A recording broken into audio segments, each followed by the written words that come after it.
दोस्तों, इस वक्त हम नॉर्थ कश्मीर में हैं। ये वो एरिया है जहां पे आतंकवाद ने अपना पैर जमाने की कोशिश करी, लेकिन एक यूनिट थी जिसने उसके पैर उखाड़ के फेंक दिए। अशोक चक्र, कीर्ति चक्र, शौर्य चक्र, सेना मेडल, ऐसा कौन सा वीरता पुरस्कार है जो इस पलटन ने नहीं पाया? आपने इस वक्त देखा किस तरीके से रूम इंटरवेंशन ड्रिल करी इस यूनिट के महारथियों ने। अब आप देखेंगे रेंज में ये किस तरीके से फायर करते हैं। दोस्तों, 13वीं बटालियन राष्ट्रीय राइफल्स कुमाऊं में आपका स्वागत है। यहाँ पर हम रिफ्लेक्स टारगेट्स यानी वो टारगेट जो अपनी पोजीशन चेंज करते हैं उस पर नए जवान को ट्रेनिंग देते हैं। ये वो रेंज है जहाँ पर टारगेट्स टेररिस्ट की तरह हरकत करते हैं, यानी एक जगह से दूसरी जगह मूव करते हैं और हमारा जवान उनकी बदलती पोजीशन के हिसाब से अपने फायर को एडजस्ट करके टारगेट को बर्बाद करता है। यहाँ पर एक गोली एक दुश्मन का मुद्दा हासिल करना ही हमारा मेन उद्देश्य है।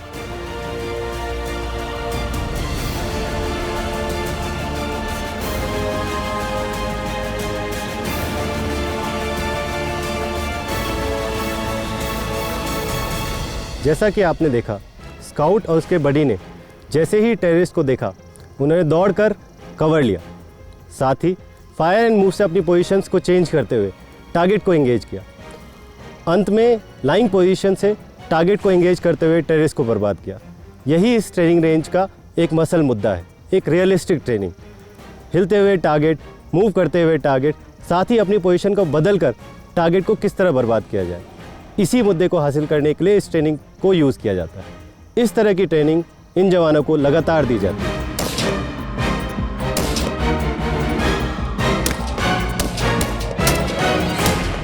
मेरे साथ हैं लेफ्टिनेंट कर्नल जितेंद्र मेहता, सेना मेडल एंड बार, यानी कि इनको 2 बार सेना मेडल मिला है। कर्नल मेहता, हमारी शो में आपका स्वागत है। Thank you so much sir. बहुत अच्छा लगा आपसे बात करके। कर्नल मेहता, एक बात बताइए, ये 13 RR है, ये ऑपरेट कर रही है, बड़ी नामी ग्रामी यूनिट है। यहाँ पे अशोक चक्र है, यहाँ पे शौर्य चक्र है, यहाँ पे कीर्ति चक्र है, यहाँ पे सेना मेडल है। आपको सेना मेडल मिला है 2 बार। ये स्टोरी क्या है सेना मेडल की? सेना मेडल कैसे मिला आपको? सर, मैं पहले आपको बताना चाहूँगा 13 RR कुमाऊं जो है जी, वो नॉर्दर्न कश्मीर की एक ऐसी बटालियन है जो काफ़ी एक्टिव एरियाज़ में से एक होता है। दूसरी बात, हमारे यहाँ पर जो मिलिटेंसी है वो केवल फॉरेन मिलिटेंट्स ही यहाँ पर होते हैं जी। अगर मैं अपने इलाके की बात करता हूँ तो यहाँ पर केवल पाकिस्तान बेस्ड लश्कर तौयबा जी, उन्हीं के ही मिलिटेंट यहाँ पर होते हैं। जी। तो आप ये कह रहे हैं कि यहाँ पे जो मिलिटेंट हैं वो इस वक्त आपको एफटीज जिसको हम बोलते हैं, जी, यहाँ पे एफटीज एलटीज नहीं है? जी हाँ, यहाँ पर एलटीज बहुत कम है जी, बहुत कम है इनफैक्ट। जी, अगर जो एफटीज होते हैं वो अपने साथ कुछ एलटीज को रखना पसंद करते हैं जी, जो कि उनको लोकल जानकारी देते हैं, गाइड का काम करते हैं, गाइड का काम करते हैं, उनको जो हेल्प चाहिए होती है वो जी करते बिल्कुल, हैं, जी बिल्कुल, ताकि जो फॉरेन टेररिस्ट यहाँ पर आते हैं वो लोगों के साथ आराम से जल हो जाएं, जी, उनके साथ में आराम से रह सकें यहाँ क्योंकि वो कश्मीरी स्पीकिंग है जी नहीं। हाँ। वो फॉरेन टेररिस्ट ज़्यादातर जो पाकिस्तान से आते हैं पंजाबी स्पीकिंग है, they are mostly speaking Punjabi. जी हाँ। तो मेरा आपसे कर्नल साहब दूसरा ये सवाल है कि आपने 2 सेना मेडल जीते। एज अ फौजी मैं जानता हूँ ये आसान काम नहीं है, और आसान काम खैर वैसे भी राष्ट्रीय राइफल्स में यहाँ पे ऑपरेट करना, चाहे आपको अवार्ड मिले ना मिले, वो फिर भी आसान नहीं है क्योंकि आप हार्डकोर ऑपरेशनल एरिया में। पहला आपको ये पुरस्कार सेना मेडल का कब मिला था? पहला मुझे मिला था अगस्त 2018 में जी, और अगला मुझे बार 2 सेना मेडल मिला है 26 ऑफ जैन 19 में। अच्छा, तो पहले वाले की क्या स्टोरी है? जी, कंपनी कमांडर के होते हुए मैंने यहाँ पर तकरीबन 6 ऑपरेशन सक्सेसफुल ऑपरेशंस में अपनी कंपनी को लीड किया है। जी, तो उन्हीं में से ये 2 ऑपरेशन थे जिनके लिए मुझे ये अवार्ड्स दिए गए हैं। जी, उनमें से मैं आपको अगर बताऊं, आपको मैं एक छोटी सी कहानी की तरह बताऊंगा ये ऑपरेशन। जी, इनफैक्ट जैसे मैंने पहले बताया आपको कि यहाँ पर ऑपरेशन थोड़ा सा डिफ़िकल्ट नहीं कहूँगा, लेकिन हमारे ऑपरेशन थोड़ा सा चैलेंजिंग होते हैं जी, क्योंकि जो एफटीज़ आते हैं, फॉरेन टेररिस्ट आते हैं, वो वेरी वेल ट्रेंड होते हैं। उनको जब भी हम लोग उनके साथ हमारा कांटेक्ट होता है, हम लोग उनके साथ जब वो हमारे घेरे में कॉर्डन में फंसते हैं तो वो अच्छा फायर फाइट करते हैं जी, तो हमें अच्छा फायर फाइट जो है देखने को मिलता है जी। तो उन्हीं में से एक ऑपरेशन था जिसमें हमने कुछ मिलिटेंट्स हमारे इलाके में थे जो कि यहाँ पर कुछ टाइम्स उनको यहाँ पर हो गया था और थोड़ा सा यहाँ पर वो अपने आप को कॉन्फिडेंट महसूस कर रहे थे। उन्हें लग रहा था कि वो इस इलाके में थोड़ा सा अपनी अच्छी पकड़ बना लेंगे। तो ऐसी कुछ कहानी थी और हम इनको काफ़ी टाइम से ट्रैक कर रहे थे। जी तो जब ये इनपुट आई हमारे पास तो हमने हमारे बटालियन के ही एक गांव है जिसमें हमने इस ऑपरेशन को अंजाम दिया था। जी उस ऑपरेशन में जब हमने कॉर्डन किया इलाके को तो उसमें 6 मिलिटेंट थे। वो 6 मिलिटेंट सारे जो है फॉरेन टेररिस्ट थे और यूँ कहूँ कि वो मिलिटेंट ऐसे थे जो अगर मैं कहूँ कि नदन कश्मीर के कमांडर्स में से एक थे। जी तो उनको हमने न्यूट्रलाइज़ किया था। उसके लिए मुझे पहला सेना मेडल दिया गया था। जी और दूसरा सेना मेडल मुझे एक दूसरे ऑपरेशन के लिए मिला था। अब माफ़ करिए मैं आपको इंटरप्ट कर रहा हूँ। न्यूट्रलाइज मतलब उनको जान से मार दिया। ये थोड़ी सी आर्मी लैंग्वेज है, ये कहते हैं न्यूट्रलाइज करना। तो इन्होंने वो ऑपरेशन लीड करा जहाँ पे उन टेररिस्ट को, आतंकवादियों को, दहशतगर्दों को जान से मार दिया था, ख़त्म कर दिया था। जी प्लीज़। जी दूसरा ऑपरेशन जो मुझे सेना मेडल मिला था वो मेरे एक अन्य ऑपरेशन के लिए मिला था। जी जिसमें हमने 3 फॉरेन टेररिस्ट को मारा था। जी वो ऑपरेशन हमने एक गांव के भीतर जाकर किया था जिसमें कि जो 3 मिलिटेंट टेररिस्ट थे अगेन काफ़ी खूंखार किस्म के थे वो। अगर आप लोगों को पता होगा तो उन्होंने हमारे एवार में जो है पिछले साल अप्रैल मई के आसपास काफ़ी सिविलियंस को उन्होंने सिविलियन किलिंग किया था उन्होंने यहाँ पर। जी तो ये 3 उन लोगों में से थे। तो इन लोगों के पीछे भी हम लोग काफ़ी दिनों से लगे हुए थे और जब हमारे पास खबर आई थी इन लोगों के होने की तो हमने उस इलाके को घेरा और एक सक्सेसफुल ऑपरेशन मैं कहूँगा वो इसलिए क्योंकि इन ऑपरेशन में हमारी खुद की कोई कैजुअल्टी नहीं हुई थी, कोई सिविलियन कैजुअल्टी नहीं हुई थी, जी कोई कोलेटरल डैमेज यानी जहाँ हमने कॉर्डन किया था उस इलाके में ना हमने किसी सिविलियन संपत्ति को कोई हानि पहुंची उसमें। जी तो ये हमारे काफ़ी सक्सेसफुल ऑपरेशंस हैं। तो बड़े केयरफुली आप लोग ऑपरेशंस करते हैं कि ये मैंने कई फौजी अफसरों को देखा, खासतौर से राष्ट्रीय राइफल्स, कोलैटरल डैमेज ना हो, सिविलियन को गोली ना लगे, ना उसकी संपत्ति को क्षति पहुंचे। जी ये क्लीन ऑपरेशन तभी आप मानेंगे। जी हाँ, यही हमारा प्राइम एम होता है कि हम लोग सिविलियंस को बिल्कुल नुकसान ना पहुंचाएं। जी क्योंकि ज़रूरी है हमारे जिस माहौल में हम लोग काम करते हैं उस माहौल में अगर हम सिविलियंस को कोई नुकसान पहुंचाते हैं जी तो वो हमारी बटालियन की इमेज के लिए ठीक नहीं है। तो पलटन के लिए ठीक नहीं है। पलटन के लिए ठीक नहीं है। बिल्कुल कोशिश करते हैं कि ना हो डैमेज कोई भी जी या कम से कम डैमेज हो, ये हमारी पूरी कोशिश रहती है। अच्छा, एक मैंने खास तौर से एक ऑपरेशन सुना था यहाँ पे, मुझे लगता है शायद 13 के ही AOR में रहा होगा वो ऑपरेशन, जब वो एक लड़की थी, कश्मीरी लड़की, और तो उसके वो टेररिस्ट उसके पीछे पड़े हुए थे लड़की से। आई थिंक वो शादी वादी करना चाहता था कुछ, फिर उसके भाई को गोली मार दी, ऐसा कुछ था। वो इसी AOR में हुआ था, I think somewhere here only. इस ऑपरेशन में जो आप खुद बता रहे हैं कि इसमें उन्होंने एक हॉस्टेज को बनाया जी जिसमें कि उस लड़की के भाई को ये कहते हैं कि उसके साथ कोई रिलेशन था, वो चाहता था कि उसके साथ वो शादी करे। और बहुत छोटा सा बच्चा ही था वो बेचारा।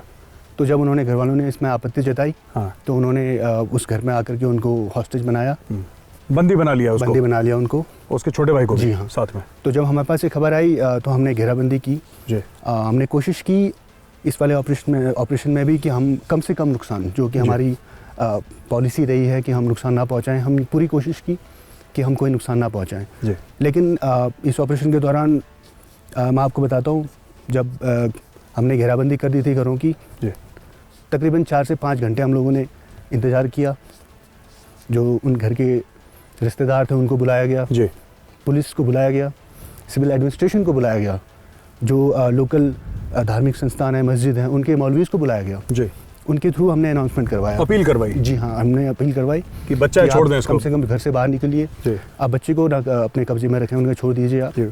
तो लेकिन उन्होंने इस बात को नहीं माना और उन्होंने काफ़ी हम पे फायरिंग किया। वीडियो भी इसका काफ़ी वायरल हुआ था। वो बुजुर्ग है, वो बुजुर्ग उनसे रिक्वेस्ट कर रहा था कि, मैं आपको बताता हूँ, वो बुजुर्ग उसी बच्चे का ही जो है बाप था। हाँ, वो कह रहा था मेरा बच्चा है, जी हाँ, आप इसको छोड़ दें मेरे बच्चे को। तो शुरू में उन्होंने एक्चुअली उस घर के 9 लोगों को जो है कब्जे में रखा हुआ था। अच्छा। जब हमारी फौज काफ़ी पास चली गई थी जी। तो उनको थोड़ा सा अंदर से थोड़ा सा डर गए थे, या यूँ कहो थोड़ा सा वो उन्होंने कुछ ऐसी हरकतें की जिसकी वजह से लोगों को निकलने की बाहर थोड़ी सी छूट मिल गई। जी। ये लोग निकल के आ गए 7 लोग और 2 लोग अंदर फंस गए। अच्छा। जब हमने अपनी कार्रवाई शुरू की, जब हमने उनको बार बार उनको मैसेज दिया कि आप छोड़ दीजिए, तो उन्होंने मेरे ख्याल से किसी तरह से जो उनके पिताजी थे वो निकल के आ गए वहाँ से। अच्छा। और बच्चा जो अंदर ही फंसा रह गया। अच्छा। और मैं लास्ट तक कोशिश की थी कि हम बच्चे को बचा लें, लेकिन हम अनफॉर्चुनेटली बचा नहीं पाए, क्योंकि हमारे साथ में बाकी जो गांव वाले थे उनकी भी सेफ्टी का हमें ध्यान रखना था। जी। जो हमारे ट्रूप्स लगे थे उनकी भी सेफ्टी का ध्यान रखना और था। ऐसे ऑपरेशंस कभी साफ नहीं होते, जहाँ पे सिविलियंस होते हैं फिर फौज के भी हाथ बन जाते हैं। क्योंकि देखिए, अगर एक घर में, मैं बता दूं जो मेरे दर्शक हैं, जैसे एक घर है, घर के अंदर अगर हमें पता लगा कि 3 आतंकवादी हैं, फिर उनको हैंडल करना बड़ा आसान होता है। पर जहाँ पे आपने बोला कि एक बच्चे को भी आपने रख लिया, अगर आप आतंकवादी को मारेंगे, बच्चे को गोली लग गई, फिर हमारा फिर वो फिर सक्सेस में नहीं गिना जाएगा, फिर फौज को खुद ही लगेगा यार हमारी गोली से बच्चा मर गया। तो इसलिए बड़े केयरफुल रहते हैं। तो आप ये कह रहे थे कर्नल साहब कि बच्चे की जान चली गई, इसमें उन्होंने मार दिया। फायरिंग को देखते हुए, हैवी फायरिंग को देखते हुए ये डिसीजन लिया गया कि हमें जो है घर को आंशिक रूप से थोड़ा सा उसको गिराया जाए, ताकि उसमें मिलिटेंट जो अंदर बैठा है वो घायल हो जाए जी, और उसको हम लोग पकड़ सकें, और बच्चे को अगर फिर भी अगर बच्चा हो सके तो उसको हम बचा सकें। जी। तो फिर आपने ऐसी कार्रवाई करी कि घर का एक हिस्सा गिर गया? जी हाँ, थोड़ा सा घर का हिस्सा गिराया गया, उसमें एक्सप्लोजिव लगा के कुछ लगा? जी जी। तो फिर उसके बाद वो जो कितने टेररिस्ट थे उसके अंदर? 3? उसके अंदर 2 टेररिस्ट थे। 2 टेररिस्ट थे जी। दोनों के दोनों को साफ कर दिया? उसके घर गिरने के बाद भी जो है उसने फायर करना बंद नहीं किया था। अच्छा। क्योंकि हमने, जैसे मैंने बताया, घर को हमने पूरी तरीके से नहीं गिराया था, लेकिन उसका फायर उसके बाद भी आना कंटिन्यू हुआ था। जी। उसके बाद फिर जब हमने उसका लोकेशन को आइडेंटिफाई किया गया कि कहाँ से फायर कर रहा हो, तो उसके बाद हमने उसको मार गिराया और उसके बाद ऑपरेशन को ख़त्म किया। वहाँ पे कामयाब हुआ? जी। दुख तो हुआ होगा, बच्चे की जान गई? जी, काफ़ी दुख हुआ, क्योंकि बच्चा, जैसे बताया, हमारे कुछ आर्मी गुड स्कूल का बच्चा था, बड़ा ही मेधावी बच्चा था, पढ़ने में बहुत अच्छा बच्चा था, बहुत ही शांत बच्चा और था। आप पर्सनली जानते भी थे? मैं पर्सनली जानता था। उसके बाद किस्मत है, देखिए। जी बिल्कुल किस्मत है। हमारे साथ बात करने के लिए बहुत बहुत धन्यवाद। Thank you so much. Thank you very much, बहुत अच्छा लगा। दोस्तों, आपने देखा कर्नल साहब ने क्या क्या बातें बताई। ये गैलेंट्री अवार्ड 2 बार इन्होंने जीता है, सेना मेडल फॉर गैलेंट्री 2 बार जीता है, और ऑपरेशंस के बारे में किस तरीके से राष्ट्रीय राइफल्स ने, 13 RR ने सब कुछ ऐसा करा कि आम सिविलियंस को क्षति ना पहुंचे, आम सिविलियंस को परेशानी ना हो। और अंत तक, मैं नाम नहीं लेना चाहूँगा, लेकिन कई ऐसी फौजें हैं बड़े बड़े देशों की, उनको अगर पता लगता कि अंदर 2 या 3 आतंकवादी हैं, और चाहे सिविलियन भी है, तो दूर से हवाई जहाज से या किसी बड़े हथियार से मार के उस घर को गिरा देते और आतंकवादियों को मार देते। यहाँ पे जान जोखिम में डाल के पूरी कोशिश करी, अंत तक ये कोशिश रही राष्ट्रीय राइफल्स की कि बच्चे को खरोच तक ना आए, लेकिन आतंकवादी तब तक उस बच्चे को मार चुके थे। मैं अक्सर ये कहता हूँ, the Indian army is not just a powerful army, it's also moral army. ये एक और उदाहरण है उस नैतिकता का, उस मोरालिटी का। आइए मेरे साथ, मैं आपको मिलवाता हूँ और लोगों से, 13वीं बटालियन राष्ट्रीय राइफल्स कुमाऊं, और आपको कुछ और एरियाज दिखाता हूँ। अच्छा लगेगा आपको ये देखते हुए कि नॉर्थ कश्मीर में किस तरीके से ये जांबाज पलटन ऑपरेशंस करती है।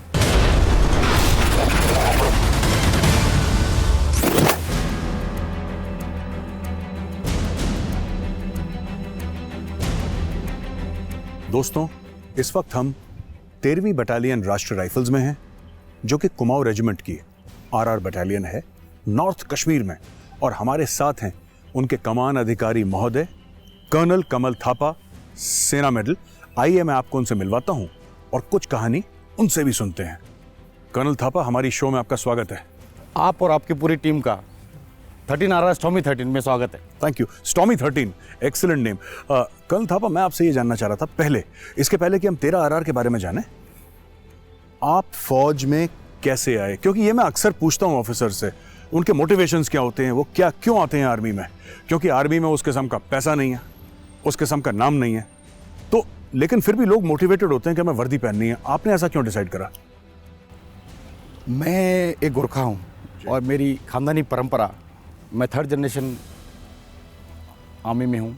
मेरे ग्रैंडफादर 62-65 की लड़ाई उन्होंने लड़ी जी। 62 में जब उन्होंने लड़ा, वो चाइना बॉर्डर में 2 महीने तक कट ऑफ होके बिना लॉजिस्टिक सपोर्ट के उन्होंने जी। नेफा के जंगलों में दुश्मनों को चने चबाए। अच्छा। मेरे फादर जो कि 7th सिख रेजिमेंट थे, उन्होंने IPKF में पार्टिसिपेट किया, ऑपरेशन पवन पवन में पार्टिसिपेट किया, और श्रीलंका में इंडियन आर्मी का के साथ में, और साथ में वापस आने के बाद में यहाँ पे जब मिलिटेंसी शुरू हुई 90s में, उस टाइम में बारामूला में वो यूनिट के साथ थे। एंड मैं फ़ख्र के साथ ये कहता हूँ कि आज मुझे सौभाग्य प्राप्त हुआ है कि मुझे एक RR राष्ट्रीय राइफल बटालियन के साथ की कमांड करते हुए यहाँ की आज की लड़ाई लड़ने का मौका मिला। अशोक चक्र के अलावा और भी गैलेंट्री अवार्ड्स हैं, कई गैलेंट्री अवार्ड्स हैं। मैं देख रहा था गैलरी में, कितने शौर्य चक्र हैं, कितने सेना मेडल हैं, हिसाब ही नहीं है। मतलब ये अकेला RR बटालियन, इसको 2 अशोक चक्र मिला है जी। सेकेंड अशोक चक्र हमको 2000 लास्ट ईयर नाइक निरूला जो कि गरुड़ के थे, under command for operation Air Force हमारे के? साथ में, हाँ। एयरफोर्स के थे गरुड़। दो। जी। सो 2 अशोक चक्र, 2 कीर्ति चक्र, जी 4 शौर्य चक्र, और अनेकों सैन्य मेडलों, 200+ अवार्ड्स एंड ऑनर्स इंडिविजुअली, और टोटल टेररिस्ट न्यूट्रलाइज्ड, 200+ न्यूट्रलाइज्ड, जी। सरेंडर्ड 200 से ज़्यादा टेररिस्ट आप खत्म कर चुके हैं। टेररिस्ट न्यूट्रलाइज्ड जी। ओवर पीरियड ऑफ 25 ईयर्स, जी और साथ ही साथ more than 300+ induce surrender oblique apprehension, अच्छा। और साथ में 100+ हाइडआउट्स बस्टेड। तो एक बात बताइए, यहाँ से मुझे एक चीज़ मुझे आपसे पूछनी थी, क्योंकि यहाँ पे बर्फ़ भी है, यहाँ पे बारिश भी है, यहाँ पे ठंड भी है, और पहाड़ियाँ बिल्कुल खड़ी चढ़ाई है, कहीं कहीं तो बिल्कुल खड़ी चढ़ाई है, और जो ट्रूप्स हैं 95% ट्रूप्स वो यहाँ के नहीं हैं, और कुछ तो अपने कुमाऊं रेजिमेंट के भुले हैं जो आए हैं यहाँ पे। 45% कुमाऊं, बाकी 41% कुमाऊं नहीं है, कोई आरटी के हैं, कोई RT, यहाँ के हैं, वहाँ के absolutely। हैं। आप इनका मोराल कैसे मेंटेन करते हैं? जहाँ तक मोरल का सवाल है, जैसे आपने बताया चैलेंजिंग इन्वायरमेंट है, वेदर वेगरीज हैं, जी। जो सहूलियत हैं वो यहाँ पे आपने ऑलरेडी अपने शूट के दौरान, और जब जैसे जैसे आप जाएंगे, जी। इससे पहले भी आप ये वैली में बाकी उसमें जा के काफ़ी hot weather appliances, the other enablement in terms of their comfort, वो है ऑलरेडी। बट लेकिन जो as a CEO of RR this thing, जो मेरी जिम्मेवारी है, वो सिर्फ मेरे जवानों, मेरे देश, मेरे टास्क एट हैंड के अलावा जो जवान हैं उनके परिवार जो हैं उनके लिए भी पड़ती है। इसीलिए मैं सिर्फ एक चीज़ के लिए बख्शता नहीं हूँ, बाकी सब के लिए बख्श देता हूँ, वो है ट्रेनिंग। दिस इनेबलमेंट, ये पूरे साल भर का ट्रेनिंग इसलिए है कि जिस दिन ये मौका मिलेगा, 100 क्वार्टर में से कौन सा वाला सक्सेस करेगा, कौन से वाला नहीं करेगा, हमको पता नहीं, लेकिन हर बार उतना ही चौकन्ना। साइकोलॉजिकल कंडीशनिंग जो है वो है कॉन्टैक्ट आज ही होगा, अभी होगा। तो ट्रेनिंग का पूरा जो करिकुलम है, it is on the job training. तो आप ये कह रहे हैं वो 5-10 सेकंड का खेल है टोटल उसमें पता लग जाएगा कि वो जीतेगा कौन। तो हमारी तैयारी, वो 5 सेकंड कब आएगा जी, वो किसी को पता नहीं। तो but we are ready for that 5 seconds 24/7। Thank you colonel Thapa, हमसे बात करने के लिए। बहुत अच्छा लगा आपसे बात करके, बहुत बहुत धन्यवाद आपका। Thank you so much.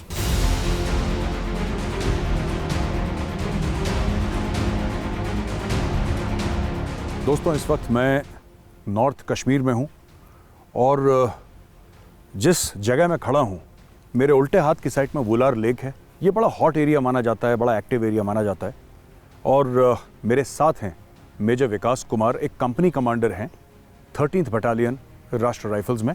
आइए हम उनसे कुछ बातें करते हैं। मेजर विकास, हमारी शो में आपका स्वागत है। Welcome to 13 RR। Thank you very much, such a pleasure. Major Vikas, life क्या होती है कंपनी कमांडर की? अगर मैं सुबह से रात तक पूछूं, कंपनी कमांडर करता क्या है? और सर, एक RR बटालियन में company commander has lot of things to do. हाँ, इसमें जो सिखलाई हमने एक कन्वेंशनल वॉर के लिए सीखी होती है, जी, जी। उसके अलावा हमें काफ़ी सारे खुद के टैक्टिक्स भी इवॉल्व करने पड़ते हैं। अच्छा, यहाँ पे डे लाइट का इस्तेमाल किया जाता है अच्छे रिलेशन बनाने के लिए, जी। जहाँ पे हम लोगों की मदद करते हैं, और रात का इस्तेमाल किया जाता है हमारे ऑपरेशंस की प्लानिंग में। 24 घंटे काम चलता है, काम रुकता नहीं है कभी? काम हमेशा चलता है, काम कभी नहीं रुकता। और जब आप कहते हैं कि आप आवाम की मदद करते हैं, इसका मतलब कि अगर आवाम किसी चीज़ में फंस गई, बर्फ़ में कोई फंस गया, या फिर कोई छोटी मोटी प्रॉब्लम्स होती रहती हैं लोगों की, तो राष्ट्र राइफल्स सॉल्व करने की कोशिश करती है, 13 RR सॉल्व करने की कोशिश करती है दिन के काम में। और रात के काम में हम हर समय पे लोगों की मदद करने की कोशिश करते रहते हैं, जिसमें कि लास्ट ईयर हमने एक रेस्क्यू ऑपरेशन किया था, जिसमें कि वो मीडिया में भी काफ़ी हाईलाइट हुआ था, जहाँ पे एक इंडिविजुअल बर्फ़ में फंस गया था और 6 घंटे की कड़ी मशक्क़त के साथ उसको निकाला गया था। अच्छा। उसके अलावा रात के टाइम पे हम उन एरियाज़ को टारगेट करते हैं जहाँ पे हमें मैक्सिमम पॉसिबिलिटी होती है एम्बुश लगा के एक टेररिस्ट को मारने की। अच्छा। और इस लिहाज से हम उन सब एरिया को डोमिनेट भी करते हैं रात के मूवमेंट के हिसाब से, एंड डे एंड नाइट के कॉम्बिनेशन के हिसाब से हम सक्सेसफुल ऑपरेशंस निकालते हैं यहाँ पे। तो सोना कम होता है? सोना इट्स ऑल ऑन लक। आपको मौका मिल गया तो आप सो जाते हो, अदरवाइज आप मैक्सिमम टाइम बाहर ही रहते हो। हाँ, मुझे कोई बोल रहा था ऑफिसर आर्मी हेडक्वार्टर में, वो सेइंग कि मुझे लगता है कि RR वालों को इंसोम्निया हो रखा है, ये सोते नहीं है, 24 घंटे जागे रहते हैं RR वाले। अच्छा, तो कई बार मैंने भी देखा है कि जो जवान हैं, कई जवान हैं राष्ट्र राइफल्स में जो खुद वॉलंटियर कर रहे हैं। अच्छा। अभी RR का टेन्योर कटा, अगली बार जब CO साहब का इंटरव्यू, हाथ खड़ा कर दिया कि साहब मुझे फिर RR जाना है। अच्छा, RR में जान का भी खतरा है। अच्छा। सारे एनकाउंटर वैली में RR कर रही है। अच्छा। 16 कोर में भी कर रही है, पर since we are in the valley, let's talk about valley. RR कर रही है, आरआर सबसे आगे रहती है, सबसे ज़्यादा जान का खतरा आरआर को है, कैजुअलिटीज़ आरआर की हैं, किल्स आरआर की हैं, सब कुछ आरआर का है। फिर भी इसके बाद भी ये कैसी चीज़ है जो कि अफसर और जवान सारे के सारे हाथ खड़े कर देते हैं कि साहब हमें वापस राष्ट्रीय राइफल्स भेजो? ये एडिक्शन क्या है? ये एक्शन का एडिक्शन है, क्या है ये? सर, जो सिखलाई हमें ट्रेनिंग के दौरान मिलती है उसमें हम अपनी ट्रेनिंग का जो बेस्ट है वो यहाँ पे आके दे सकते हैं। यहाँ पे हम टेररिस्ट को एलिमिनेट करते हैं, फायर फाइट करते हैं और अपना जो मुद्दा होता है इस आर्मी में सर्व करने का वो हासिल करते हैं। आप ये कह रहे हैं कि राष्ट्रीय राइफल्स वो जगह है एक्चुअली जिसके लिए आपने भारतीय सेना ज्वाइन करी थी? एग्जैक्टली। आपने ज्वाइन करी थी एक्शन के लिए, एडवेंचर के लिए, सर। और राष्ट्रीय राइफल्स आपको एक्शन और एडवेंचर 24/7 देता है। 24/7 plus we come to such a beautiful place जहाँ पे आपके पास पहाड़ है, मौसम है, लोग हैं और जहाँ पे आपको एडवेंचरस लाइफ मिलती है। साथ के साथ साथ आप आपके देश के जो करंट दुश्मन हैं, जो प्रॉक्सी वॉर में इन्वॉल्व है, आप उनको भी एलिमिनेट करते हो। जिंदगी कितनी अलग है। रानीखेत जो आपका और मेरा, हम दोनों का सेंटर है, रेजिमेंटल सेंटर रानीखेत, और यहाँ की लाइफ में मुझे पता है, लेकिन हमारी ऑडियंस के लिए ज़रा बताइए कि ज़िंदगी कितनी फ़र्क होती है पीस स्टेशन और अचानक आप राष्ट्रीय राइफल्स में आ गए। रानीखेत में मेरा काम अपने सोल्जर्स को ट्रेन करना था और उनको जितनी अच्छी ट्रेनिंग मैंने वहाँ पे दी है उसका जो रिजल्ट है वो मुझे आज यहाँ पे मिल रहा है। और इसलिए आप देखोगे कि 13 आरआर इंडियन आर्मी की एक सबसे ज़्यादा सक्सेसफुल आरआर बटालियंस में से है, जिसमें हम पहली बटालियन थी जहाँ पे हमें अशोक चक्र मिला। अच्छा। आरआर बटालियंस में जी। तो इस तरह से जो हम ट्रेनिंग वहाँ पे दे रहे थे उसका जो रिजल्ट है वो हमें यहाँ पे देखने के लिए मिलता है। क्योंकि सॉरी मैं आपको इंटरप्ट कर रहा हूँ, लेकिन ये भी लोग बात पूछते हैं ना कि फौज पीस टाइम में करती क्या है? सर, पीस टाइम में जंग की तैयारी करती है। Exactly. यही सच है सर, बहुत आपने बहुत सही बोला। हम वहाँ पे ट्रेन करते हैं, यहाँ पे एग्जीक्यूट करते हैं। इस एरिया में अब मैं आपसे ये नहीं पूछूंगा, अगर आप पीस एरिया में होते तो मैं आपसे पूछता कि जवानों का या ट्रूप्स का मोराल कैसे आप रखते हैं, पर यहाँ पे मैंने देखा है कि सभी का मोराल अप है। ऐसा क्यों है? पहला सवाल ये। और इसी का दूसरा सवाल ये है कि बार बार लोग अपना हाथ खड़ा क्यों कर देते हैं कि हमें राष्ट्रीय राइफल्स जाना है? क्या ऐसा यहाँ से लेकर जाता है कि वापस लेने के लिए आ रहा है यहाँ पे? आपका पहला सवाल जिसमें कि उसका मोराल अब क्यों है, यहाँ पे जब एक जवान बाहर निकलता है उसके चेंबर में राउंड होता है। वो जब बाहर निकलते हैं वो एक कांटेक्ट सीख करने के मुद्दे से निकलता है। जैसे आपके बोर्ड पे लिखा हुआ है कि कांटेक्ट आज ही होगा। बिल्कुल। तो वो हमेशा इस ताक में रहता है कि कब उसको दुश्मन मिले और कब यहाँ से वो उसको निकाल सके। और जब उसका ये मुद्दा हासिल होता है तब उसे ज़्यादा खुशी होती है और ये चीज़ हासिल करने के लिए हमेशा वो स्पिरिटेड रहता है। मेजर विकास, गुलमर्ग के आगे तो बर्फ़ गिर गई है और early morning chill, late evening chill शुरू हो गई यहाँ पे। अभी तो मौसम देखिए, मैं शर्ट पहना हूँ, इट्स कंफर्टेबल, लेकिन 4-5 घंटे के बाद वो जैकेट पहनना ज़रूरी हो जाएगा। बर्फ़ गिरेगी और ये एरिया पूरा बर्फ़ से ढक जाएगा। खास कोई चैलेंज होते हैं जब बर्फ़ गिर जाती है? और बर्फ़ के टाइम पे बहुत सारे चैलेंजेस हो जाते हैं, बिकॉज बर्फ़ के साथ साथ जो ज़मीन होती है वो सौगी हो जाती है, वहाँ पे हल्का कीचड़ भी आ जाता है। और जब रात को ऑपरेशन के लिए हम निकलते हैं तो उस टाइम पे हमारे पैर आधे कीचड़ में जाते हैं, जिससे हमारे जूते गीले हो चुके होते हैं। और बर्फ़ का जो टेम्परेचर होता है वो सब-ज़ीरो होता है, जिसकी वजह से जो अंदर के पैर होते हैं वो नम हो चुके होते हैं। फ्रॉस्ट बाइट का भी चक्कर हो सकता है। फ्रॉस्ट बाइट का चक्कर होता है। साथ में जब ऑपरेशन में किसी घर को कॉर्डन करके बैठते हैं तो उस टाइम पे ये जो बर्फ़ है ये आपको जमा देती है और उस टाइम पे अलर्ट रहना, उस ऑपरेशन को सक्सेसफुली एग्जीक्यूट करना और हमारा मुद्दा हासिल करना, वो इन सब एडवर्स कंडीशन में हम एग्जीक्यूट करते हैं। थैंक यू वेरी मच, बहुत बहुत धन्यवाद आपका मेजर विकास।